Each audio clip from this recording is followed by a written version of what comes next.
Bueno, jóvenes, es el bloque 2. Seguimos en nuestra materia de Derecho para Todos y, como les mencionaba, en los programas podemos irnos ubicando en nuestros avances. El bloque 2 es un bloque amplio, hablamos de todas estas ramas o partes que decíamos conforman el derecho civil.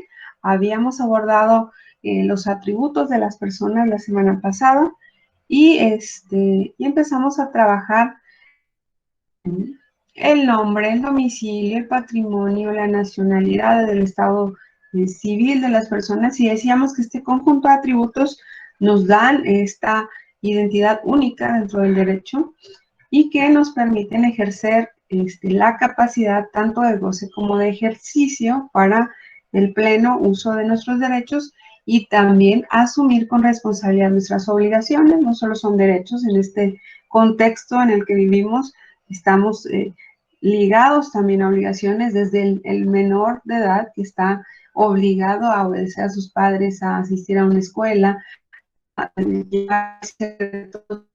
hábitos de comportamiento hasta los adultos, que tenemos un número muy amplio de obligaciones que cumplir, decíamos, que están en nuestro derecho objetivo, que están puestos ahí en un listado de leyes que quizá no conocemos, pero que es muy importante, lo veíamos en nuestros ejercicios de nuestra vida, en el derecho a nuestra vida más bien, que es muy importante cada vez que vayamos a realizar una actividad, jóvenes, ver que está implicado ahí tanto en derechos como obligaciones. Si yo estoy consciente de que tengo una licencia de conducir, pues ver qué alcance tiene.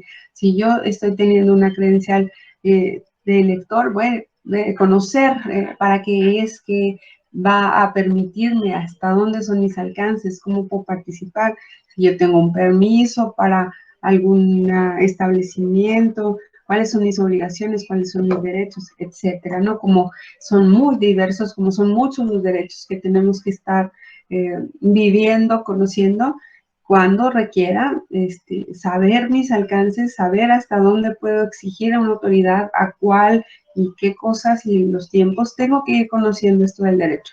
No tengo que ser un experto, pero sí usted ya sabe dónde ubicar. Entro ahí a la página de la Cámara de Diputados, entro a la página del Congreso del Estado, pongo el tema y me va a salir ahí, Google mágico me va a decir, mira, esto puede tener que ver con lo que necesitas, ¿no? Y ya me va dando un panorama y no me va a estar dejando vivir a ciegas, ¿no? Como muchos de nosotros estamos en esta sociedad sin hacer ejercicio pleno, pero tampoco sin ser ciudadanos activos. Entonces, entre estos atributos jóvenes hablábamos del patrimonio. Cuando hablamos del patrimonio, nos referíamos a este conjunto de cargas, de derechos, de bienes que son valorados o cuantificados en dinero, ¿no? Y si se fijan, ahí están algunos ejemplitos. Yo les comentaba la semana pasada, si estos seres vivos muy queridos que algunos tenemos en la casa, por diversas circunstancias, si son bienes, si son cosas, ¿no? Y nuestra idea, nuestra mente, y para como llevamos de avanzados algunos la protección de los derechos, pues no los identificamos como cosas. Sin embargo, habíamos dejado claro que para el derecho, las únicas personas que tienen la titularidad, pues somos nosotros. Los animales no tienen titularidad de derechos, las cosas no... que no tienen movimiento propio tampoco tienen titularidad de derechos. Y había preguntas, ¿no, maestra? ¿Cómo puede ser eso si hay una ley de protección animal? Y en Chihuahua hay una ley y puede usted denunciar al vecino que maltrata a su animalito, que lo deja al sol, que no le pone agua, que no lo limpia, o que lo saca a la calle, o que lo abandona, o que lo maltrata. Bueno, sí, sí hay estas normas, pero eh, la titularidad del derecho sigue siendo de la persona que es el dueño del perro, de la persona que es el obligado a cuidarlo y de la sociedad en general que tenemos los compromisos de vigilar aquellos seres, aquellos bienes que no pueden ser titulares de derechos. El perrito no va a ir a interponer una denuncia porque hace 3 días no le limpian el patio, no lo pasean y no le dan de comer. El gatito tampoco.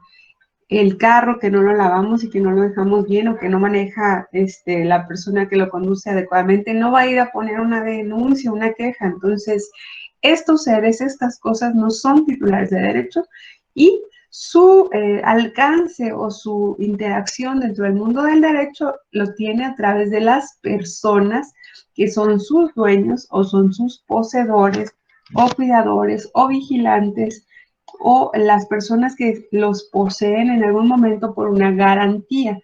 Eso es el tema que vamos a ver en esta etapa, ¿no? Y entonces les recordaba justamente esto. Solo nosotros, solo Juan, solo Pedro, solo María, solo usted, solo yo, somos los titulares de las cosas, los dueños de las cosas, los poseedores de las cosas y de sus derechos, los derechos que tiene mi perrita, mis dos perritas que son eh, rescatadas, pues los tiene a través de mí. ¿Qué tan bien yo maniobre sus derechos? ¿Qué tan bien observe sus derechos? Bueno, yo voy a hacerle las consecuencias, la multa por no cuidarlo bien, la multa o las consecuencias si el perrito fuera violento, maltratar a alguien, la tendré que cubrir yo. Por eso, también los daños que generen mis cosas, los tendré que cubrir yo. Así, dicho esto, jóvenes, les voy a explicar la clasificación que dentro del código existe de los bienes. En esta circunstancia, yo le recomiendo que ubique esta parte de su material y lo tenga ahí para conocerlo. Hablamos de que abordaremos a los bienes cuando son considerados en sí mismos respecto de sus características, de lo que los conforma en lo particular. Y también abordaremos a los bienes según a quién le pertenecen. En este sentido decimos los bienes por sí mismos, viéndolos exclusivamente a ellos, pueden ser corpóreos e incorpóreos, pueden ser fungibles y no fungibles, consumibles y no consumibles, divisibles e indivisibles, simples o compuestos, principales o accesorios, y pueden ser bienes muebles o bienes inmuebles. ¿Qué significa esto? Bueno, pues que un solo bien no puede ser corpóreo y al mismo tiempo incorpóreo, porque está en contradicción esta característica. O es corpóreo o es incorpóreo, pero sí puede ser corpóreo, fungible, consumible, divisible, compuesto, accesorio, inmueble, ¿no?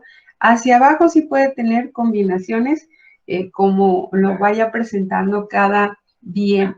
Ahorita vamos a ver qué significa cada uno de ellos, pero sí quiero dejarles claridad. No puede ser divisible e indivisible al mismo tiempo un bien, pero sí puede ser divisible, no consumible, o divisible consumible, o divisible simple, o divisible compuesto. Eso sí puede ser. Hacia abajo sí puede tener combinaciones, pero hacia los lados es una u otra.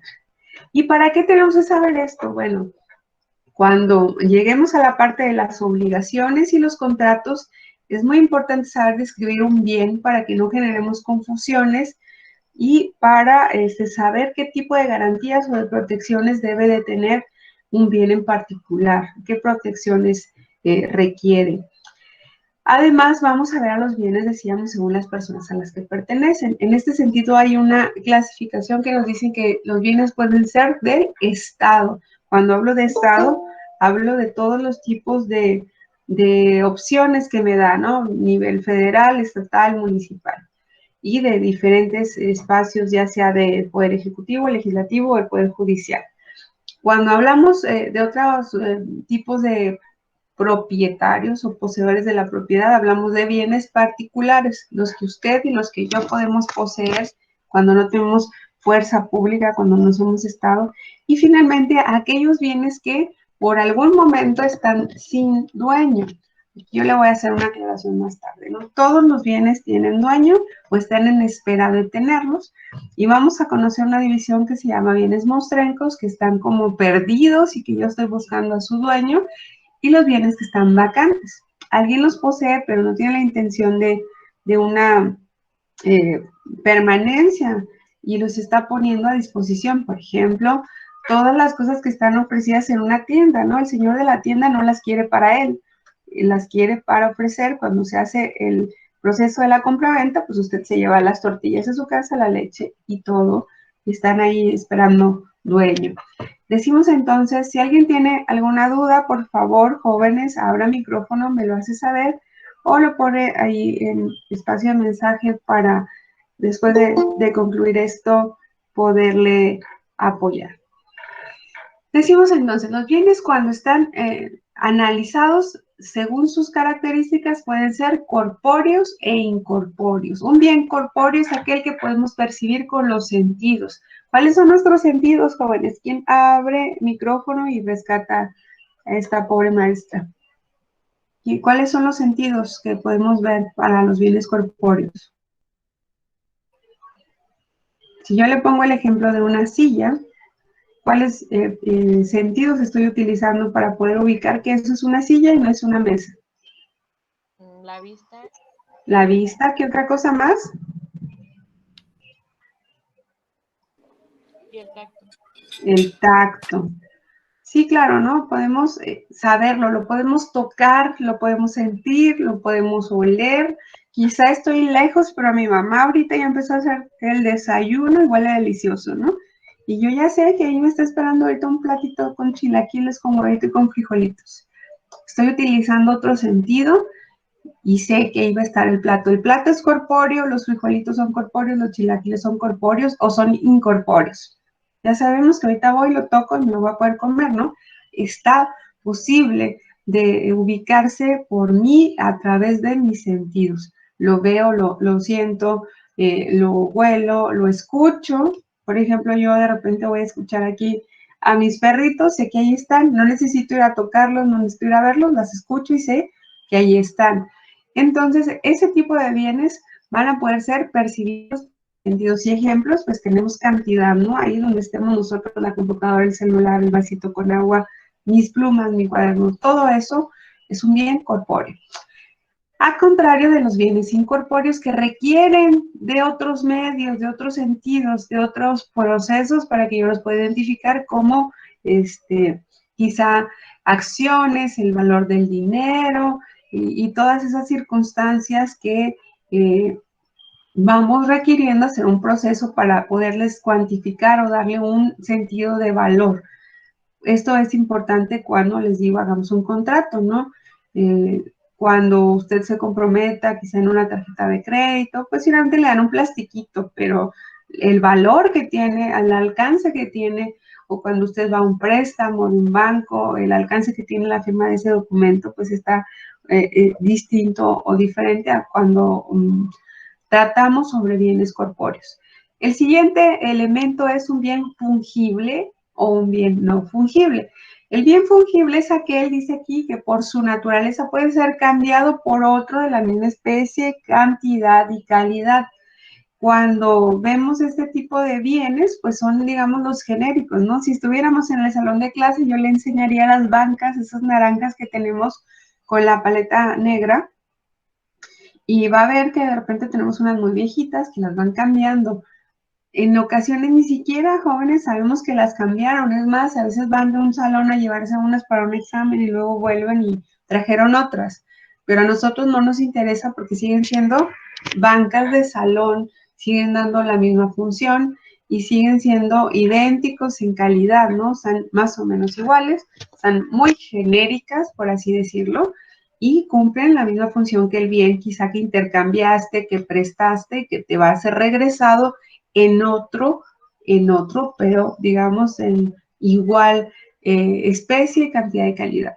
Esto se utiliza mucho quizá en cuestiones de permutas o de préstamos, en donde, sobre todo en cuestiones de tipo comercial, los negocios en ocasiones para completar algún pedido, entre su grupo de profesionistas, profesionales, pues intercambian productos, ¿no?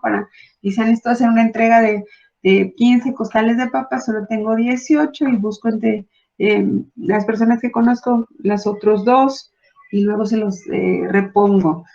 No pasa nada, se los voy a devolver en otros costales de papa diferentes y va a suceder, ¿no? Lo mismo sucede con el dinero, ¿no? Cuando usted presta dinero, pues no le devuelven el mismo billete que prestó, pero sí la misma cantidad. Esos son los bienes fungibles. No necesito que sea específicamente el bien que yo presté, el que yo tengo en resguardo. No necesito que sea el que se me devuelva. Con que sea idéntico, con que genérico sea lo más parecido, con eso va a estar bien.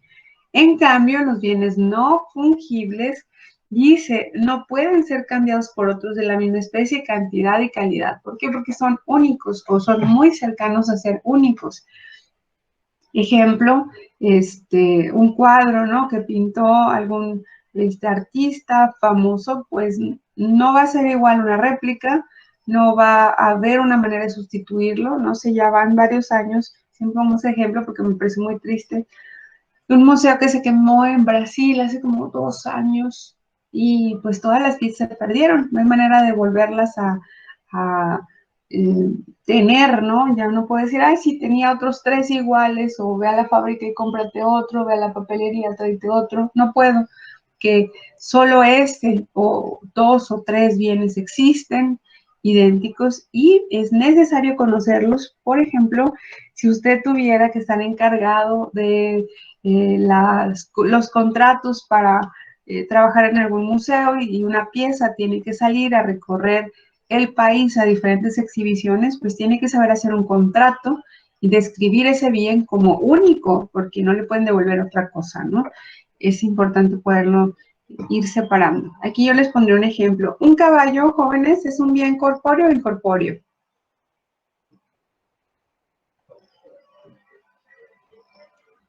Un caballo. ¿Quién me contesta? Corpóreo. Corpóreo, muy bien. ¿Es fungible o es no fungible? Es fungible. Muy bien. ¿Alguien tiene otra opinión? Bueno, pues ya vamos a llegar a lo complicado del derecho. Yo le voy a decir la respuesta mágica. Depende. Depende, ¿no? Porque si el caballo ese es el que tienen allá en el pueblo de mi abuelito y es el mismo que puede ser la función o cualquier otro, pues es un bien corpóreo fungible. Pero si el caballo es ese, es el ganador de la última carrera, cuarto de milla, que le tenemos un cuartito especial con un cuidador y aires y protecciones, ya va a ser no fungible. ¿Se fijan? Ya empezamos a complicarnos en esto. Tiene razón, compañero, ¿eh? Está bien. Vamos a trabajar sobre la información que tenemos y a preguntar más sobre el bien, si es posible. Sobre todo, yo les comento, yo doy clase de Derecho Aduanero y Aduanas en Economía. Y para poder hacer pedimentos necesitas conocer el bien, necesitas una muestra. No puedes estar nada más en lo que te platique alguien. Imagínense si yo les dijera un caballo, bueno, y nadie más pregunta qué más cosas tiene el caballo y fuera una especie importante, alguien que viene o algo que hay que cuidar de una manera diferente. Entonces, parte de esto es lo que les quiero explicar, ¿no? Hay que ir conociendo el bien, de preferencia de forma física para poderlo clasificar. Pero está muy bien su ubicación. Decimos entonces, es no fungible cuando ese cuadrito, ese anillo, ese caballo, esa pieza, a veces hay sillas, jóvenes, que ustedes saben que están en museos de exhibición. Bueno, pues yo tengo 20 sillas en mi casa, pero esa es importante y es única. Entonces, hay que ir haciendo estas diferencias. Decimos, los bienes pueden ser consumibles y no consumibles. Los bienes consumibles pues solo aguantan, resisten 1 o 2 usos o pocos usos. Por ejemplo, la comida, ahí es un ejemplo el cigarro. Tengo un montón de tiempo que no quitar ese ejemplo, pero bueno, no fumen, chicos, es dañino. Un cigarro, una bolsa de papitas, un vaso de leche, la comida que nos está esperando ahorita cuando se acabe la clase de Derecho para Todos, pues solo la voy a poder tener en uso esa vez, quizá 2 veces, 3. Un bien no consumible, en cambio, es aquel que resiste un uso prolongado, un tiempo más extendido de estarlo utilizando, ¿no? Un automóvil, su computadora, los celulares, aunque cada vez son más desechables, las tecnologías no resisten ya para tanto tiempo. El libro, la mesa, su casa, etcétera, son bienes no consumibles. ¿Por qué es importante que yo distinga entre un bien consumible y un bien no consumible? Bueno, pues, tan solo si yo pongo en préstamo o en comodato un bien no consumible, pues sé que no va a llegar el mismo bien a mí. O sea, yo no puedo prestarte un litro de agua y esperar que tú me devuelvas el mismo litro de agua, pues te puedo prestar un vehículo y esperar que lo regreses, porque resiste más de un uso. ¿El caballo, jóvenes, es un bien consumible o un bien no consumible? ¿Quién se arriesga? Consumible. No consumible o consumible, perdón. No consumible. No consumible. No consumible sí, lo tenemos ahí para estas circunstancias de naturaleza normal, ¿verdad? Luego decimos bienes divisibles y bienes no indivisibles. Un bien divisible puede fraccionarse, puede dividirse, como lo dice su propio concepto, y no va a perder su valor, no va a alterar sus características. Por ejemplo, un pedazo de pizza, a usted le da igual que le den el pedacito, el trozo del lado izquierdo, el lado derecho, de la parte de abajo, arriba del círculo de la pizza, porque vas a ver a pizza todo, el pastel igual, un litro de agua que nos servimos en vasitos, son bienes divisibles. Pero hay bienes que no pueden, no resisten por sus características una división y luego funcionar. Yo no le puedo a usted vender ese caballo a la mitad, ¿no? Y le digo, págame la mitad, te llevas la mitad del caballo y luego ya que tengas el dinero, págame el resto y ya te doy la otra parte del caballo, ya tú lo armas y lo sigues usando, ¿no? No se puede. El bien no permite esa división. Pues cuando yo me obligue, voy a tener que considerar esto para saber cómo pongo quizá una venta en plazos y las entregas de estos bienes. Decimos además, hay bienes que son simples y otros que son compuestos. Los bienes simples, dice, forman en sí mismo su valor, no requiere de otra cosa más. Ese caballo que tiene usted de ejemplo, ¿requiere de otra cosa más para ser caballo? No, ¿verdad? Sí le podemos poner adornitos, sí le podemos poner las espuelas, la montura, pero él sigue siendo caballo con eso o sin eso. Y los bienes compuestos están integrados de un conjunto, de un grupo, de una pluralidad de partes para poder funcionar. Por ejemplo, pues podemos encontrar si hay un edificio, ¿no? Que va conformándose de diversas partes, las puertas, las ventanas, las tuberías, la electricidad, para poder funcionar como edificio. Y en esta circunstancia, pues también podemos o podremos analizar los repuestos o los elementos que puedan irlo generando en partes para las obligaciones. Decimos, hay bienes principales y bienes accesorios. Los bienes principales pueden existir sin requerir un accesorio. Decíamos, por ejemplo, el caballo. El caballo está funcionando sin ninguna otra cosa más. Pero también hay bienes que son accesorios y que decimos requiere de ese bien principal para poder tener una funcionalidad. Complementa al bien principal, lo fortalece.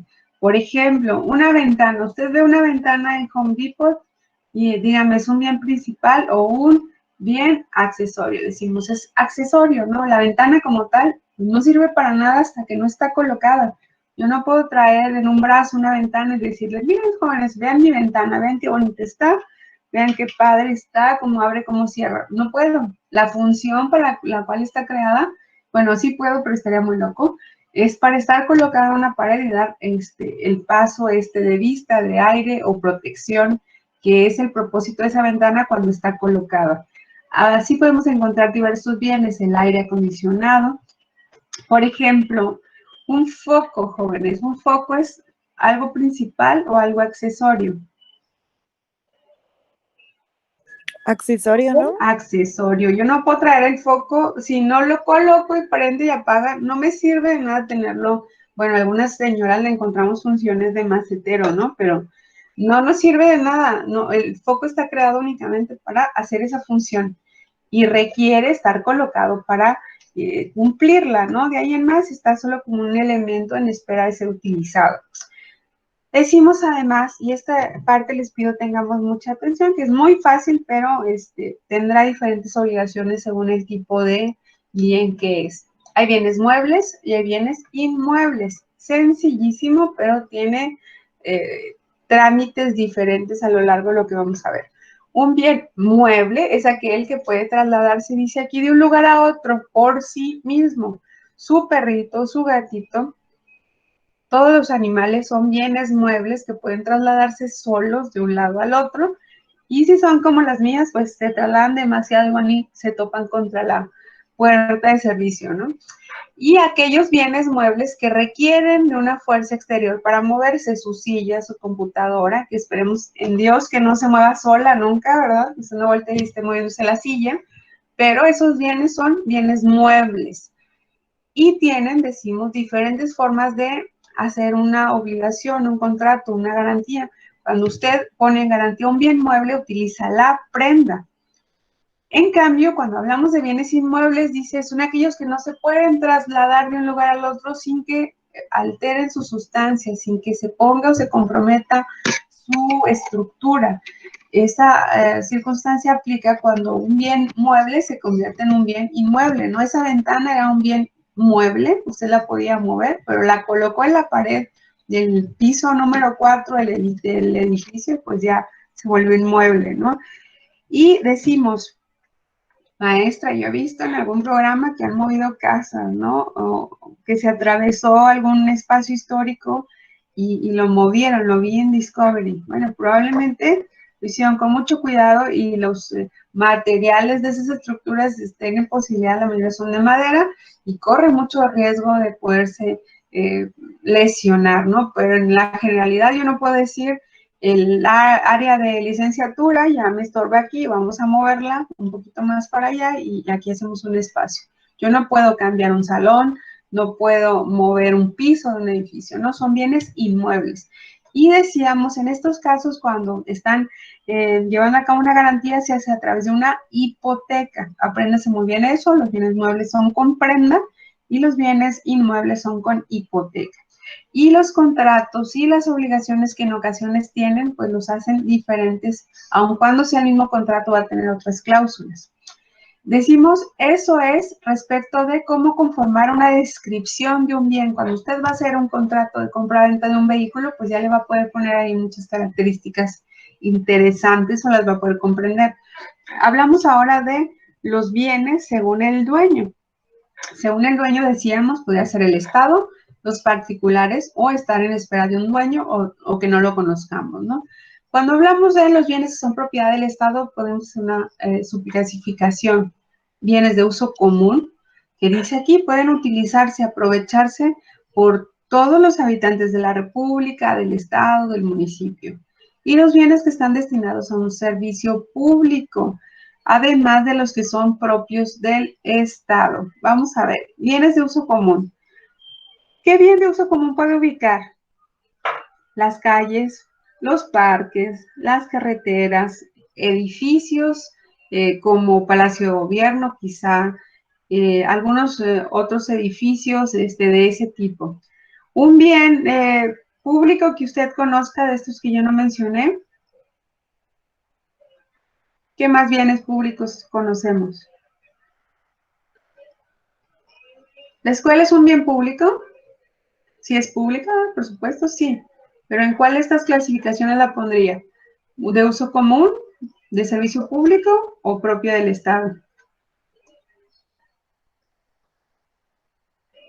A alguien, quien sea, no pasa nada. Voy a empezar a regalar décimas porque está más fácil que participen. Una escuela, chicos, ¿qué es? Uso común. Uso común. Ok. ¿Usted podría ir a la escuela? ¿Hagan en esa escuela? ¿Lo puede repetir, maestro? Es que se cortó. Sí, claro que sí, no se preocupe. Una escuela pública, por ejemplo, a la que asistamos, vamos a poner la preparatoria o la secundaria pública de tal lugar. Es un bien de uso común, dice usted, ¿puedo ir yo, puede ir quien sea, y entrar y salir y usar esos bienes? Sí. Me parece que no. Si yo quisiera de entrada, si yo no tengo asunto que ver, no tengo un hijo en esa escuela, no formo parte de esos grupos, no me dejarían entrar a ninguna secundaria por el cuidado de los menores que están ahí, menos a primaria, ¿no? Hay veces que hasta los papás los tienen allá afuera de la reja. Es más, por ejemplo, yo que mi hijo está en escuela privada, no me dejan entrar si no digo a qué asunto y me identifico. Estos tipos de bienes están destinados a un servicio público. ¿Cuál es? El de dar educación. Cuando estamos en la universidad, pues sí se pone más amplia la opción de que entramos y salimos, pero ahí hay guardias de todos modos y están pendientes de quienes no tienen un asunto que ver en ese lugar, ¿no?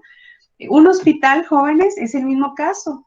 Yo no puedo ir ahorita al seguro y pasarme el cuarto no sé cuál y ver si es cierto que no tienen esto y ver si es cierto que no tienen lo otro, porque yo no soy beneficiaria de ese hospital y porque yo no tengo un asunto, gracias a Dios, que tratar en ese lugar.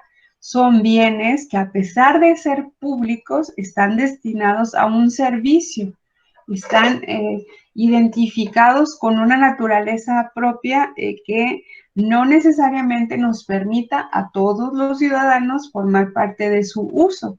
Esperemos que en la cuestión de hospitales pues cada vez sea menos, ¿no? En la escuela esperemos que cada vez sean más. Habrá otros espacios como comandancias de policía que son públicas, pero también si usted no tiene asunto, ni modo que entre a ver cómo están los espacios ahí donde guardan a las personas que omiten hacerle caso a la justicia, a ver si es cierto que huelen feo, que están frías, que está sucio. No tengo razón y motivo para estar ahí, gracias a Dios.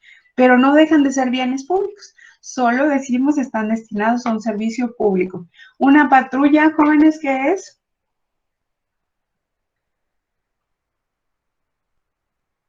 ¿Es de servicio público o es Servicio público, del ¿no? Estado? Es de servicio público, ¿verdad? Yo no le puedo decir a mi vecino, que es ministerial, ¿sabe qué vecino? Su camioneta corre muchísimo más rápido, lo he visto que maneja una velocidad impresionante, préstemela porque voy tarde a la escuela. No, está destinado a servir un propósito, a un específico y muy delimitado propósito. No deja de ser un bien que se compró con recurso público, pero no lo podemos usar todos, la ambulancia pública, las patrullas, algunos vehículos públicos. Hay, en cambio, otros bienes que sí son de uso común, el parque, las calles, las carreteras, las plazas, algunos edificios, algunos museos, siempre y cuando no tengan algún tipo de restricción, ¿no? Entonces, chicos, ya nada nos falta ubicar los bienes que son propios del Estado. Con ellos se cumplen ciertas circunstancias, ¿no? Por ejemplo, habrá lugares en los cuales no solo no podemos entrar, porque aparte que se cumplen funciones muy específicas, pues ahí desarrollan ciertos trabajos, ciertas actividades con una computadora, con papelería propia, con quizá una copiadora, y esos bienes no están destinados a un servicio público. Yo no le puedo decir, oiga, hágame unas copias porque vengo a hacer un trámite, ¿no? Están destinados a fines propios del Estado, ¿no? Ellos los requieren para realizar sus actividades. Y de todos estos bienes, dígame, perdón, no sé si alguien quería opinar. ¿Sí? ¿Alguien quería participar? No sé si podemos hacer esta distinción con bienes propios del Estado, ¿no? Decimos, todas esas cosas que tiene el funcionario cuando usted ve en su oficina son bienes propios del Estado. No puedo participar en su uso, él lo requiere para esa actividad, pero decimos, hay parte de estos bienes que en algún momento pueden ofrecerse por parte del Estado al público en general. No sé si alguien tiene el micrófono abierto, ¿le puede revisar, por favor? Se escucha el ruido. Por ejemplo, jóvenes, perdón, no sé si han visto luego en el periódico que ponen a remate vehículos de los que utilizan los funcionarios públicos. No son las patrullas, no son las ambulancias, no son estos medios muy conocidos que hacen una función en específico. Son los que se utilizaban sobre todo en administraciones anteriores para que las personas se trasladen al trabajo o hagan notificaciones o vayan y realicen ciertas actividades, pero que usted ni las identifica porque no están con un logo o membretados con alguna identificación de alguna dependencia, pero sí se compraron con dinero público, pero están destinados al uso de ese funcionario. Por lo general, cada cierto tiempo vemos en el periódico que se ofrecen a venta de los particulares estos vehículos. Habrá personas que critican un poco esto y habrá otras que estén a favor. ¿Usted está a favor de que después de cierto tiempo se vendan esos vehículos? ¿Los ha visto? ¿Los ha visto ofrecidos? ¿Alguien, chicos? Nunca los he visto así en el periódico, pero hay subastas, ¿no?, que el gobierno hace. Esas subastas en donde ves en un listado que el Suro o los que han traído Ay, pues es que he visto de muchas marcas, pero las camionetas estaban en unos precios muy bajos, ¿no? Y es interesante. ¿Usted está a favor de que los vendan? Sí. Sí, yo también. Yo también, porque luego son vehículos que les dan mucho uso y usted podrá decir, maestra, son 2017, 2015, o sea, todavía están en buenas condiciones. Pues sí están en buenas condiciones para un uso más normal, pero créanme que los han usado como si fueran 2000, ¿no? Ya traen una vida de uso muy fuerte y al Estado le sirve más adquirir nueva flotilla que tenga nuevos seguros o mejores garantías que está reparando vehículos. Entonces, por eso vemos esto que luego se vuelve cíclico, ¿no? Cada cierto tiempo los ponen a venta y no es porque los gobiernos se quieran deshacer de las cosas y así, ¿no? Porque a veces escucho eso en los ciudadanos. No, no es por eso, es porque sale más caro estar reparando el vehículo ese que adquirir otro. Lo puede adquirir a mejores condiciones, sobre todo cuando compra en volumen en una licitación pública. Y otra cosa decimos, hay bienes que pueden salir de la propiedad del Estado y ofrecerse a las personas como terrenos o edificios. Salen por autorización de las autoridades correspondientes, por ejemplo, en el caso del municipio del Cabildo, todos los espacios donde hay fraccionamientos ahorita fueron del Estado, del municipio, de la Federación, se desincorporan de propiedad del Estado y pueden pasar a propiedad privada, pero lleva un proceso, jóvenes, en el cual se tiene que ver el beneficio para la autoridad en costo y hacer toda una serie de autorizaciones, porque luego ya ven que hay procedimientos administrativos o penales cuando salen bienes del Estado a venderse muy baratos a personas que les son afines a algún funcionario público. Entonces, estos bienes propios, no sé si ya les dejé más claro, son todos aquellos que sí se compran con dinero público, pero yo no pudiera hacer uso de ellos y están destinados a que los funcionarios realicen esas actividades que no están tampoco a servicio público y que en algún momento cualquiera de estos bienes puede venderse a un particular.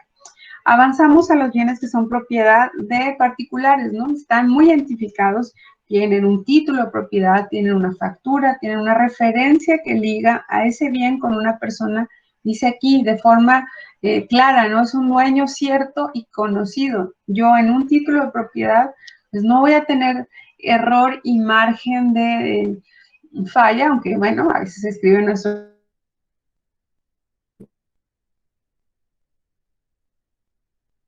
conocer de quién es cada propiedad. ¿Alguien sabe dónde puedo identificar de quiénes son las propiedades? ¿Algún espacio público en donde lo puedo ubicar? ¿Alguna dependencia? Yo les había hecho un anuncio, chicos. Septiembre, mes del testamento, y pueden ir al registro público de la propiedad del notariado a inscribir su testamento, ustedes, sus familiares o sus conocidos. En ese mismo espacio puedo verificar en los registros quién es dueño de algún lugar en lo que yo tenga interés. O verificar que aquella persona que me está diciendo que es dueño de alguna cosa inmueble, lo sea y luego yo ya pueda celebrar un contrato o hacerle un préstamo. Esto va a ser hasta cierto espacio o grado de información público, ¿no? Salvo algunos que estén muy delimitados y restringidos. Puedo saberlo. Y finalmente decimos los bienes que están sin dueño, ya sea porque tienen esta primera opción que dice que son mostrencos, que están abandonados, que están perdidos y temporalmente no sé quién sea su dueño, o los bienes que son vacantes, dice aquí aquellos que no tienen dueño, pero más que no tengan dueño están en espera de un dueño definitivo. Yo les había dicho, ¿no? Por ejemplo, los bienes mostrencos, bueno, ahí en el espacio, en la facultad, hay un área en donde usted puede llevar todos los bienes que nos encontramos, ¿no? Es una cosa de muy común encontrar termos, cuadernos, chamarras, y luego nosotros ya no nos acordamos de cuál de mis grupos era, ¿no? Entonces, ¿yo qué hago? Lo tomo, voy y lo coloco a dirección y aviso a todos mis grupos que el que haya estado en tal hora o a tales horas vaya y lo busque y demuestre la propiedad, jóvenes, para poder liberar ese bien del abandono. Después de cierto tiempo de algún bien que no he recuperado, bueno, pues ya tengo tratamiento. En cambio, decíamos los bienes vacantes. Todas estas casas que están en espera de ser compradas, todos los bienes que están en algún aparador, los artículos que están en las tiendas, todos esos bienes están en espera de un dueño, están en posibilidad de ser adquiridos. Y con esto, jóvenes, vamos a cerrar la clase del día de hoy. Les digo, nos vemos el viernes para continuar. Voy a tratar de acelerar más el resto de la información. Ustedes la pueden leer todo, pero sí quería precisar, porque a partir de esto usted va a poder hacer un buen espacio de descripción de bien y conocer si puedes vendérmelo, si no puedes vendérmelo, qué tipo de bien, y ir marcando la validez de una obligación, ya sea simple o a través de un contrato. ¿Alguna duda hasta esta parte de nuestra actividad?